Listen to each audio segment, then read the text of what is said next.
What does it mean that this animal's very name marks a place in Niger rather than any living reptile?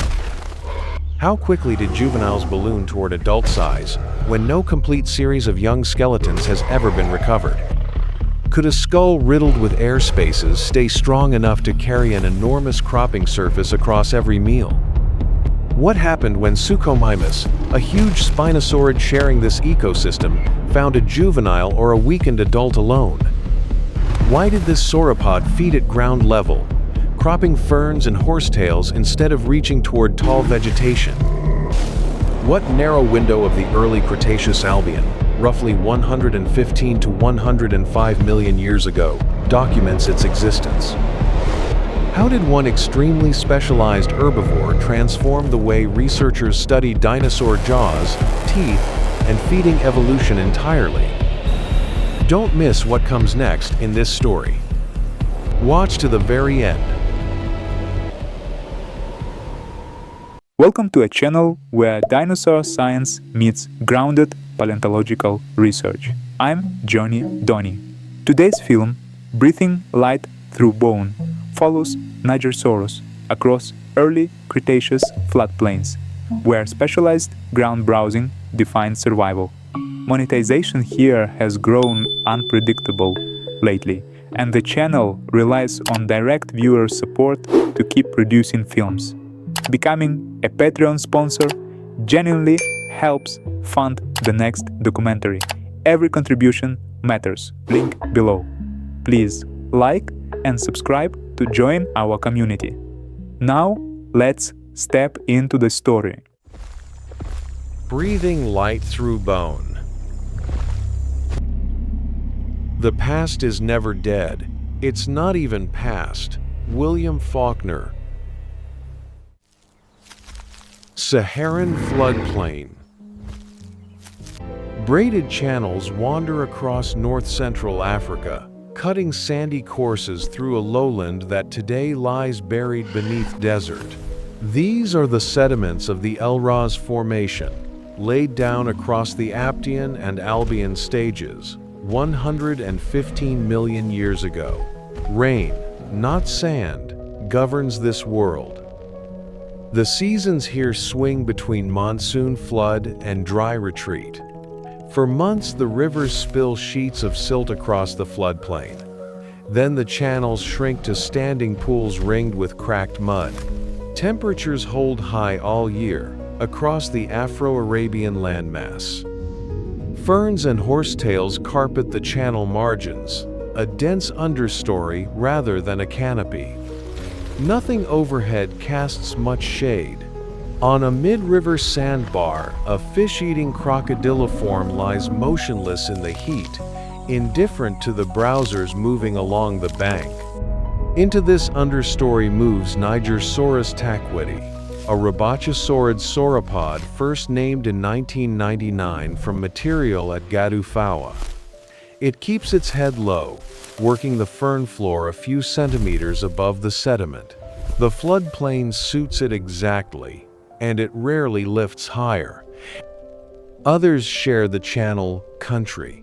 Tyrannosaurus browses the higher understory a few paces away, cropping what the sauropods leave. Overhead, a pterosaur tilts along the riverline, and in the leaf litter a small synapsid works between the horsetail stems. Season after season, the rivers rework their courses, burying one channel and opening another. Each flood adds another sheet of sand to the Elras Formation, and each dry spell tightens the ecosystem around whatever browses closest to the ground. Generosity here is never permanent. This chapter reveals that rain, not sand, governed the Elras floodplain 115 million years ago. We invite you to note how this climate shaped specialized ground browsers. Like and subscribe for our research updates. The next chapter examines how a 9-meter quadruped walked. Quadrupedal Frame. Watch the front foot come down, a broad column of a limb planted and the whole animal advancing at a walking pace it will keep for hours. Nigersaurus is quadrupedal throughout its life and never rises onto two legs. Full grown, this sauropod runs 9 to 10 meters long, small by the standards of its group. Some reconstructions push it to 15. The build is light rather than massive. The trunk is shallow, the limbs slim for an animal of its class. For a diplodocoid, the neck is startlingly short, no long crane held out over the undergrowth. Behind, a long tail runs back to balance it, the two ends of the body plan trimmed to different purposes. The center of mass sits low. Scale is best read against something small. A small lizard, barely longer than a hand, threads the fern litter beside a passing forefoot and is never noticed. The sauropod above it would weigh several tons. The lizard, a few grams. Young animals grew quickly, as sauropods generally did, but no complete growth series is known for the species. What is clear is that the quadrupedal stance came early. A half-sized individual walks the same four-square walk as the adults, shorter in stride, identical in mechanics. The head stays down as the animal moves, carried a hand's breadth above the litter, where a gobiconodon, no larger than a cat, freezes and lets it pass. Slim limbs, low head, long tail. A frame built to keep walking and cropping, hour after hour. Why did this sauropod maintain such a light frame while carrying several tons? We can see how slim limbs and a low head enabled efficient movement across floodplains. Comment on these structural choices below. Like and subscribe. The next chapter reveals how over 500 teeth turned over monthly. Broad muzzle adaptations. Seen from above, the front of the head ends in a straight bar, wider than the rest of the cranium, a shape unmatched in any other sauropod. The mouth is squared off like the head of a shovel. Every edge of it is working edge. Whew. Along that bar sit more than 500 teeth, arranged in tight replacement columns. As a crown wears down, the next rises into its place. By some estimates, a full turnover in every position once a month. No other dinosaur renewed its teeth so fast. The bone holding all this is astonishingly thin. Air spaces run through the cranium, some walls barely a millimeter thick. It was among the first dinosaur heads reconstructed digitally. From computed tomography, a pterosaur gliding overhead is built on the same principle. The jaws hang at a downward angle, unlike any other diplodocoid, so the cropping edge meets the ground almost square. In the shallows, a crocodiliform rests, its long, narrow jaws built to grip. These are built to shear a wide strip in one pass. The head swings from side to side as it works, the wide edge slicing rather than nipping. The neck vertebrae carry the movement. The light cranium costs almost nothing to hold out and swing for hours, close over the fern floor. The head drops into the ferns and goes still, then sweeps. A small synapsid scatters from beneath it, untouched. The wide edge closes, the columns of teeth shear, and a head built of air and thin bone moves on to the next patch. While earlier chapters established Nigersaurus's frame, this one reveals its specialized skull. We see how extreme pneumatization and rapid tooth replacement transformed feeding mechanics. Subscribe and like to support our research. The next chapter documents how predators tested these adaptations in direct encounters. Predator encounters. Out of the horsetails at the channel bend comes 11 meters of Suchomimus, a long-snouted spinosaurid theropod. It charges mid-stride at the outermost adult. The sauropod swings broadside into the herd, and the others close around it. The rush finds no isolated animal and breaks off. Two adults meet over the same low patch, and neither gives way. They turn shoulder to shoulder and push, 4 feet dug in, the heavier animal driving the other back 3 body lengths through the ferns. Mass decides it. The rival yields and moves on. At the drinking place, a Sarcosuchus lies submerged, 12 meters of crocodiliform, only its eyes above the surface. It lunges as the line comes down the bank. The line breaks back up the bank in a churn of silt and mud, and the crocodiliform slides back into the current. A cryptops, a smaller theropod, cuts in at the edge where one animal has drifted apart. The sauropod pivots on its hindquarters and swings its long tail through the ferns. The strike is enough. The theropod breaks off and withdraws into cover. Later the same afternoon, 2 others clash at a shrinking margin, flank against flank, dust rising off the dry litter. Neither uses anything but weight and footing. One is shouldered sideways off the patch, staggers, recovers, and crops the next stand instead.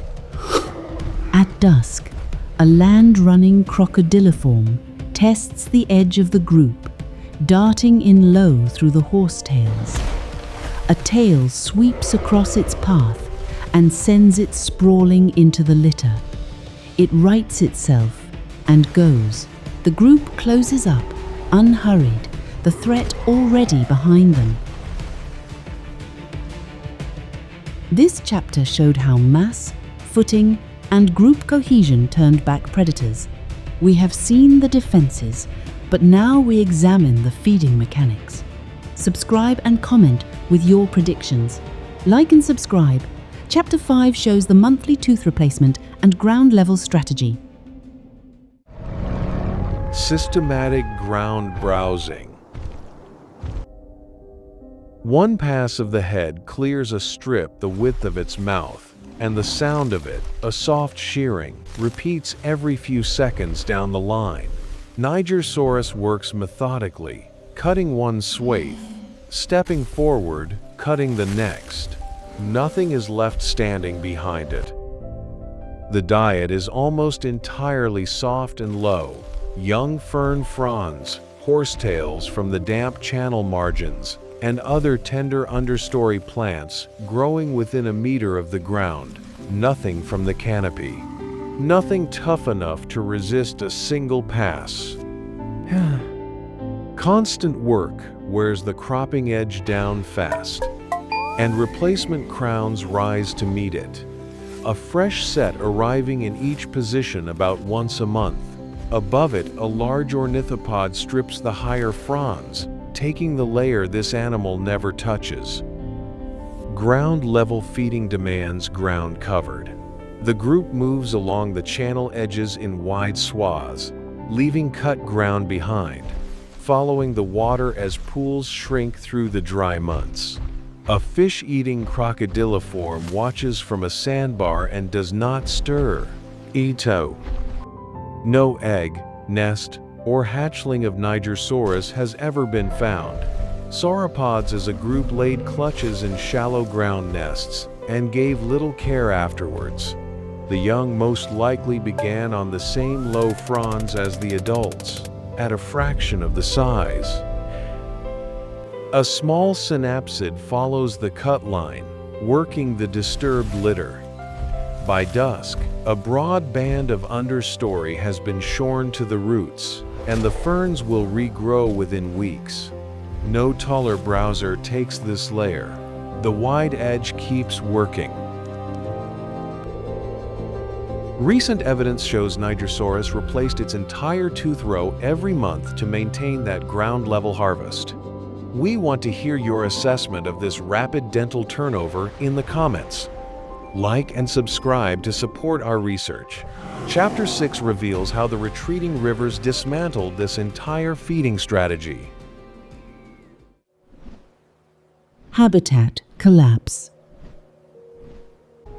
A channel that ran full through 1,000 seasons now fills only after rain. The rivers of this lowland shift their courses, and the understory once dominant along their margins thins where the flow no longer comes.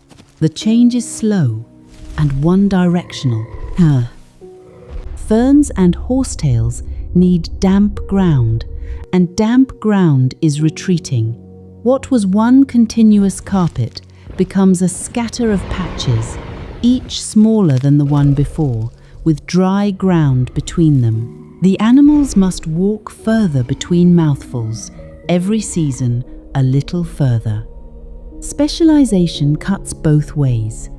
A large ornithopod can lift its head and take cycad fronds 2 meters up.